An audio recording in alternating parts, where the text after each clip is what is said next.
je suis Amélie Nothomb, je suis écrivain et je suis de nationalité belge, mais accueillie aux éditions Albin Michel à Paris. Voilà, dans ce petit bureau complètement improbable qui ressemble à s'y méprendre au bureau de Gaston Lagaffe. D'ailleurs, je suis un petit peu la petite sœur de Gaston Lagaffe. J'ai publié mon premier livre le 1er septembre 92. J'ai reçu ma première lettre de lecteur le 3 septembre 92 via mon éditeur. À l'époque, je vivais encore à plein temps à Bruxelles.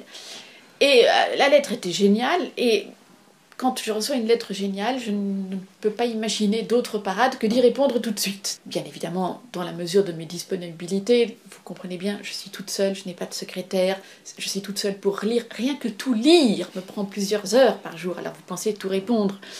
Donc je réponds parfois avec des retards absolument faramineux. À la fois, c'est un encouragement formidable, c'est merveilleux de savoir qui est de l'autre côté du papier. Quand on écrit, on est forcément très seul. Et c'est très angoissant, cette solitude est à la fois enthousiasmante et angoissante, parce qu'on ne sait pas jusqu'à quel point on est fou, et on ne sait pas jusqu'à quel point sa folie sera acceptable par autrui, s'il y a quelqu'un d'aussi fou que vous, de l'autre côté du papier, pour vous suivre. Je suis enceinte de mon 79e roman. Tout ceci dit bien que j'ai affaire à un phénomène qui me dépasse complètement. Et que je vis dans une panique totale, puisque comme ce phénomène me dépasse, je vis dans la terreur de ne plus être enceinte. Chaque fois, je me dis, ah là, ouf, je suis enceinte, mais oh, c'est la dernière fois. Et puis non, il y a toujours un nouvel avorton, un nouveau rejeton qui pointe le bout de son nez, généralement quand je suis en train d'achever l'accouchement du précédent. Mais c'est un phénomène que je ne maîtrise absolument pas et qui me donne toujours l'impression de tomber du ciel.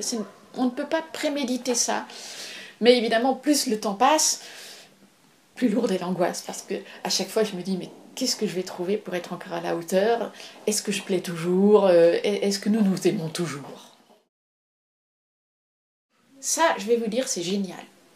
J'ai accepté un petit peu sous la contrainte de mon éditeur qui me disait « Oui, c'est prestigieux, il faut accepter ». Je me dis « Oh là là, encore un truc prestigieux qui va m'embêter ». Et non, c'est vraiment génial. C'est génial parce que c'est un pouvoir merveilleux.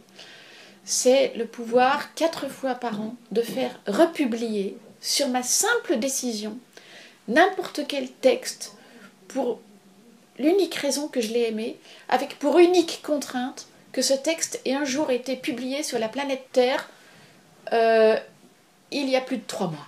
C'est génial! Ça veut dire que je peux donner une deuxième chance à un écrivain d'aujourd'hui dont j'estime que son livre n'a pas été assez remarqué.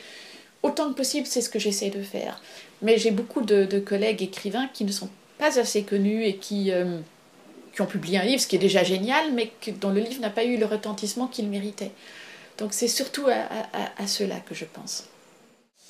Eh bien, chers adhérents de France Loisirs, parmi vous, il y en a quelques-uns qui correspondent avec moi. Donc dites-vous que votre lettre est peut-être là quelque part. Je ne peux pas vous dire où, mais soyez sûr que je vous répondrai. Soyez très indulgents. Il m'arrive parfois de mettre 6 mois à répondre à une lettre. Ce n'est pas du tout de la négligence. C'est que je suis dans la situation de Gaston Lagaffe. Voilà.